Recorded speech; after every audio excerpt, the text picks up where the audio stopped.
Ladies and gentlemen, boys and girls, thank you for joining me once again today. My name is General Confusion, and this is Total War Warhammer 2, as usual lately. And specifically, this is the High Elves versus the Wood Elves. Now, full confession, I actually don't own the Wood Elf DLC. I was never terribly interested in them, and so I've never played as them. I have played against them several times, though, and so I can talk a little bit about the changes that have been made from Warhammer 1 to Warhammer 2. So the Wood Elves have always been a skirmish-heavy faction. In Warhammer 2, of course, everything got more HP. Interestingly, Wood Elf skirmishers did not get more ammunition to compensate for that, but who knows why that is. Maybe it was just an oversight. But so the Wood Elves have, tend to have very lightly armored units. They have very, very good skirmishers. Lots of damage, plenty of options. They can have poison attacks or magical attacks. And they also have pretty good cavalry. They have the Wild Riders with shields, which are pretty good shot cavalry. And then they have the Glade Riders, which are very, very efficient skirmish cavalry. A little bit expensive, but pretty decent. Vanguard deployment. These are the Hagbane tips, so they have poison attacks. I think Wood Elves are kind of an interesting choice against the High Elves because most Wood Elf units have very low armor and are very vulnerable to archery. And High Elves, of course, have pretty good archers and very long-range archers. So let's talk about the army comps a little bit. My opponent has split up his forces just a tiny, tiny bit. Most of his army is over here. He has 2 units of Wild Riders with shields, shot cavalry, 2 units of Glade Riders with Hagbane tips, poisonous skirmish cavalry. He has 2 units of War Dancers, which are very, very solid anti-infantry units. They have an anti-infantry bonus of 8, and in addition, their damage and their melee stats are very, very good. Unfortunately, their armor is very low. They do have 20% physical resistance, but even that only boosts their effective armor to about 50. So very vulnerable to archery. He also has 2 units of War Dancers with Azrai Spears, which absolutely murder cavalry, with a bonus versus large of 23 on top of 32 weapon damage, most of which is armor piercing. Any unit of cavalry that gets caught by Azrai Spears just evaporates in moments. They also have pretty good leadership, which is nice. He has 1 unit of Treekin, which are the Wood Elf equivalent of trolls or rat ogres. They do have magical attacks, although their melee attack is very low, and their charge bonus is also very low. So mainly Treekin exists to just kind of suck up damage. They have 80 armor, they have 20% physical resistance, they have... don't they have regeneration? They do not have regeneration, but they are immune to psychology, have charge defense versus large, and very high defensive stats and pretty decent HP. So they're very, very solid defensively. They're not very good offensively because that 20 melee attack and relatively low weapon strength for monstrous infantry, I mean, compared to the rat ogres with 80 something or trolls with 100, they're not very good at killing anything. They're just good at holding the line. And they also have a 40% weakness to fire because they are trees. He is led, his general is Durthu, the ancient tree man himself. Look at that happy face. Oh, he's so happy. And my opponent has brought pretty much everything on Durthu. He's got the Sword of Daith, which is a damage aura, Lamentation of Despair, which is a magic missile, Foe Seeker, the Transformation of Kadon, all the spells of... I think all the spells he can have. Curse of Anra here, Pan's Impenetrable Pelt, the Amber Spear, Flock of Doom, which is a great spell, Wissen's Wild Form.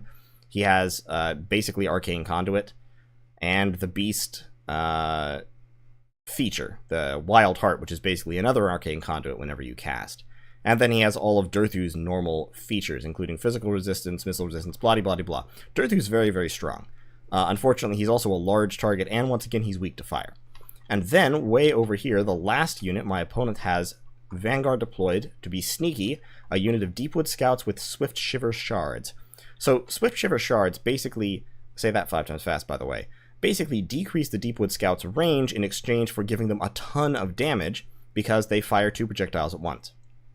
So they're kind of like the Dark Shards, which also have this quality that they fire 2 projectiles at once. However, Deepwood Scouts are not terribly armor-piercing. Swift Shiver Shards do give them magical ammunition, but for 140 range, I don't think it's worth it, at least not in this matchup.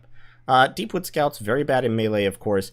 They can fire on the move with a 360-degree arc, but their speed is only 36, so these guys are pretty expensive, and honestly, I don't think they're worth it. Like, I would much rather have a unit of Gutter Runners with poison than Deepwood Scouts with Swift Shiver Shards, and the Gutter Runners cost less. So I think this unit needs a boost, but it is kind of a cool unit. You can use it to sneak around. He's hoping, clearly, to sneak through the woods to get up on my flank while I'm distracted by all the action over here. My build, I know I said I was going to try more offensive High Elf builds, not against the Wood Elves. Against the Wood Elves, the High Elves, I think, benefit from being very, very defensive. So I've got 4 units of Spears, chevroned up quite a bit to give them high leadership, 1 unit of Phoenix Guard, 2 Eagle Claw Bolt Throwers, 4 units of regular Archers. I brought a Lore Master of Hoeth because Lore Masters of Hoeth are fantastic. This guy, he has low health but high armor, high melee stats, a good attack, including a bonus versus infantry, and a selection of very cheap utility spells. So he has Earth Blood, which can replenish hit points. He has Spirit Leech. He has Harmonic Convergence, and I've given him Evasion. I kept that on him just because it boosts his melee defense a little bit. So basically, the Lore Master is a utility wizard who is also reasonably able to defend himself in melee. Not perfectly, of course. He does have low health, and against armor-piercing units, he'll tend to go down pretty quick, but his stats are good enough that he can hold most things off long enough to escape or get support. I have also brought a Prince on a Sun Dragon.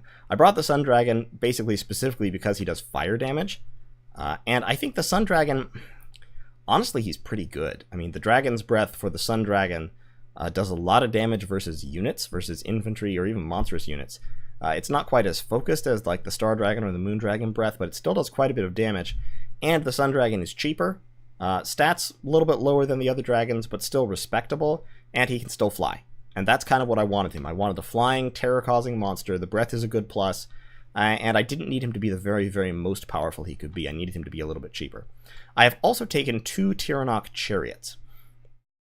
These might be a bit of a sketchy pick in this matchup because the Wood Elves do have pretty good cavalry, but they're relatively cheap.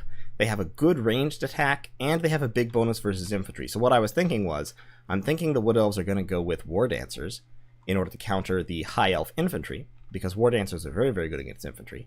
And I want the Chariots to be able to kind of disrupt them and break them up a little bit and give the Archers more time to shoot. So, let's go into it. So we're just kind of sizing up the terrain. I have brought the artillery, but right now I don't have any targets. So I'm sending my Prince out to kind of scout around, see where someone might be. The Deepwood Scouts are just kind of waiting over here. But these guys don't have stock. That's like one of their big weaknesses. Oh, they do have stock. Wait, they have stock? I must have just gotten too close to them then. You'll see in a moment. So my Prince is coming over this way. I'm not seeing the cavalry yet. But now the Deepwood Scouts, see, notice they're not hidden anymore. They do have stock. That's interesting. Anyway, I saw them. They came too close, so they came out of the woods. And so you can see my artillery is repositioning to shoot at them, because I do have this anti-infantry shot. It's not terribly efficient because they are in the woods and in loose formation, but against a unit this expensive, it doesn't have to be 100 or so, or that was 300.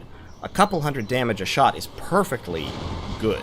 Against Deepwood Scouts, that's enough to wreck them. And then I'm sending over my Prince just to make sure to complete the damage. Over here, his cavalry is kind of pulled up in the woods and is waiting while his infantry moves forward. My Prince is now being shot, but I don't care. He's just going to dive down and try to finish off the Deepwood Scouts here.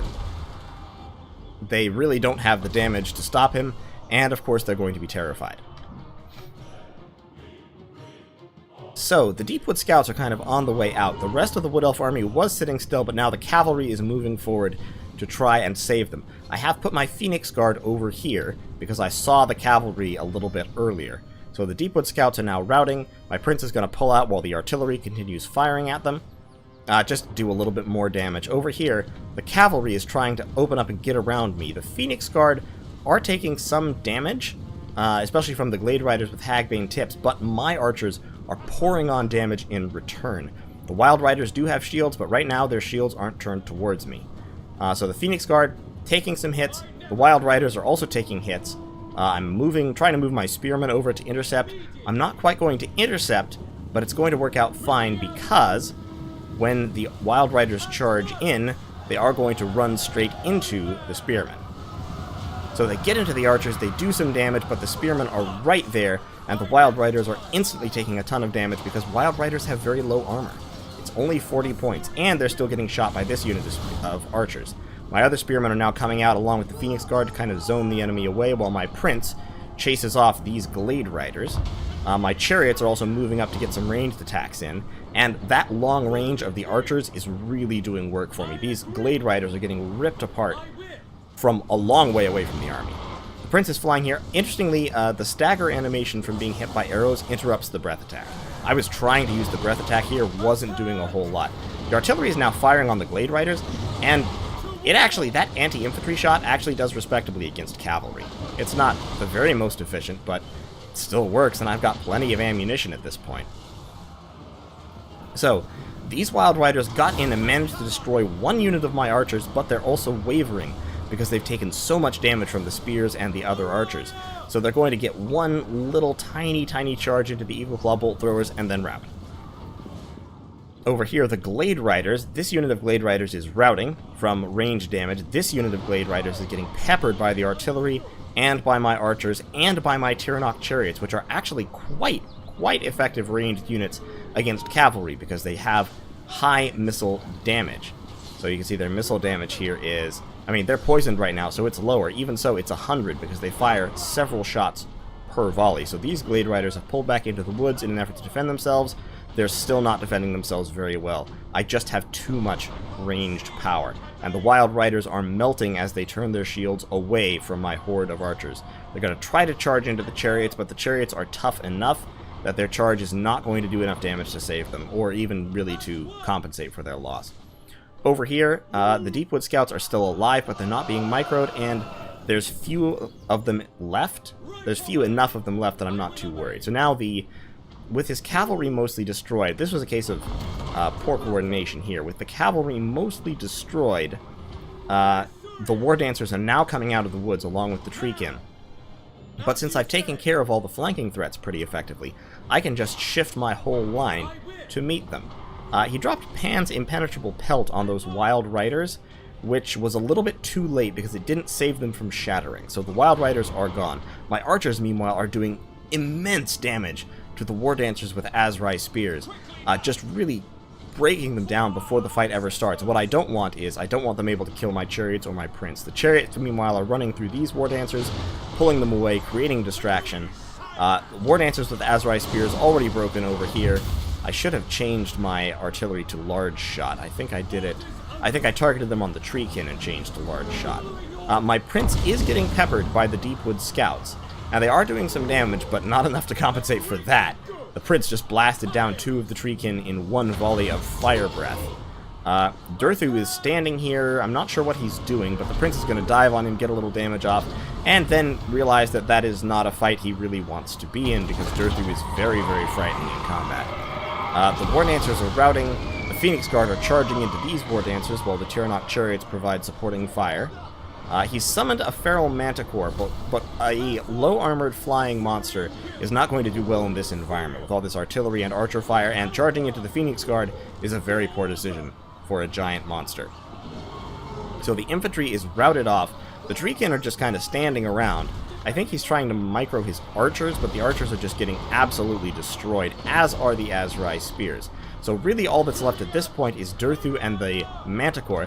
The Manticore is in a terrible fight and is rampaging, and Durthu, despite his 100 armor, is just getting focused down by all three of my surviving archers, and taking a lot of damage in the process. So there go the army losses. The only unit left is the Feral Manticore, and it will get chopped down in very short order. Yep, there it goes. So, that's the battle. Now, my opponent, Cthulhu, he did kind of send in his army a little bit piecemeal, and I think that was the big problem. Like, these War Dancers, despite being in a terrible situation, they still got 24 kills. War Dancers can absolutely beat the crap out of High Elf Spearmen if given any amount of support or any way to distract the archers from them. Unfortunately, by the time the War Dancers came in, the cavalry was already pretty much beaten back. The Deepwood Scouts were more or less eliminated. And the only real support unit left was the Treekin, and they just didn't do much. So the infantry kind of went in alone and got slaughtered. This build, I think, could have worked. In order for it to have worked, though, it would have to be the Glade Riders and the Deepwood Scouts harassing from both directions simultaneously, from both flanks, while the Wild Riders circled, and then you would want the infantry to be engaging as the Wild Riders come in from the back. And that way you kind of split my focus. My archers and artillery can't hit all the targets at once, and the War Dancers have a chance to get in, clean up the infantry, and simultaneously the cavalry have a chance to sneak through and hit the archers. Even as it was, one unit of the Wild Riders, this unit, did manage to hit a unit of archers and destroy it. They obliterated it in seconds. But they just didn't have the oomph to finish the job alone. So if this army had all come in together, it would have been very, very much harder to stop. On my side, the Prince on the Sun Dragon I think was definitely a good pick. It got good damage done with those 2 fire breaths. And in melee, he also was able to chase off some of these flanking skirmisher units pretty effectively, including the Glade Riders and the Deepwood Scouts. The artillery, great pick. I really, really like bolt throwers. I'm becoming convinced they're almost mandatory. Not quite mandatory, because they are a little vulnerable. And if I didn't take them, I would have more money for infantry and things, but I really like them. They're very, very good at doing damage at long range, which is what the High Elves need. The High Elves really want the enemy to be a little bit beaten up before they ever come into melee range, because High Elf infantry is so defensive. Generally speaking, except for Swordmasters, High Elf infantry is not fantastic at doing damage. It's pretty good at soaking damage, though. The Tyrannoc chariots definitely performed. I'm not sure if they would have performed if they'd been more aggressively focused, but as it was, the enemy cavalry was so focused on getting into my ranged corps that the Tyrannoc chariots were kind of allowed to roam free. They are fast, and they do have a good missile attack, so I feel like these units can perform well in a wide variety of situations. They can charge down infantry, they can skirmish with cavalry to an extent, they can circle around the flanks picking at enemy units, at least ones that aren't too heavily armored. I like them. I think they have a lot of utility. In some matchups, like against Chaos, they might not be so useful, although against Forsaken, Tyrannoc chariots might be fantastic. I'm not sure, I'll have to try it. But overall, I think this as a general defensive High Elf build, pretty solid. I would tweak it depending on which opponent I was facing. You know, maybe cut a chariot and a bolt thrower, get another Phoenix Guard or something. But as a starting point, I think this is pretty good. So thank you all so much for watching. More content on the High Elves and more general Mortal Empires battles will be coming soon. And so I'll see you in the next one.